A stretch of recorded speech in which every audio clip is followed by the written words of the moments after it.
കൂലി സിനിമ കണ്ടു. അതിനു മുമ്പ് ഒരു കാര്യം പറയാനുണ്ട്. ഈ സിനിമ മറ്റുള്ള മൂവീസുമായിട്ട് കമ്പയർ ചെയ്തിട്ട് പറയണമെന്ന് ആഗ്രഹിക്കുന്നുള്ളവർ ഇത് കാണണമെന്നില്ല, സ്ക്രോൾ ചെയ്ത് പോവുക. സിനിമ ഓവറോൾ മാസ് മൂവി, നമുക്ക് കണ്ടിരിക്കാം, ഇഷ്ടപ്പെടും. കാരണം അദ്ദേഹം ഇത്രയും ഏജ് ആയിട്ടും മാക്സിമം ചെയ്യാൻ പറ്റുന്നതൊക്കെ ചെയ്തിട്ടുണ്ട്. ഈ ഒരു പ്രായത്തിൽ പുള്ളിക്കാരൻ്റെ ഒരു 30s പുള്ളിക്കാരൻ ചെയ്ത കാര്യങ്ങളൊക്കെ ചെയ്യണം എന്ന് ആഗ്രഹിക്കുന്നവരായിരിക്കും ചിലപ്പോൾ കുറ്റം പറയുന്നത്. പടത്തിന്റെ BGM മെയിനായിട്ട് അനിരുദ്ധ് BGM മ്യൂസിക് അടിപൊളിയായിട്ടുണ്ട്, സൂപ്പർവായിട്ടുണ്ട്. പിന്നെ നമ്മുടെ മലയാളി സൗബിൻ ഷാഹിർ ഉടനീളം ഉണ്ട് പുള്ളിക്കാരന്റെ ക്യാരക്ടർ.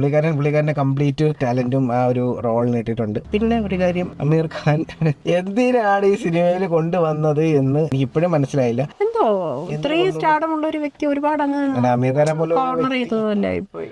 അതെ, പുള്ളിക്കാരനെ പോലുള്ള ഒരു വ്യക്തിയെ ഇതിലോട്ട് കൊണ്ടുവന്നത് ശരിക്കും എനിക്കങ്ങോട്ട് ദഹിച്ചില്ല. അത്രയ്ക്ക് വോ എന്ന് പറയുന്ന ആ ഒരു ഇത് നമ്മൾ പറയുന്നില്ല. വോ ഫാക്ടർ ഇല്ല, എന്നാൽ പടം നല്ല പടം തന്നെയാണ്, വാച്ചബിൾ ആണ്. നമുക്ക് പേഴ്സണലി നന്നായിട്ട് ഇഷ്ടപ്പെട്ടിട്ടുണ്ട്. പിന്നെ ഓരോരുത്തർക്കും ഓരോ ഒപ്പീനിയൻ, ഓരോരുത്തരുടെ വ്യൂ പോയിന്റ് ആണ്. അത് വേ ഇത്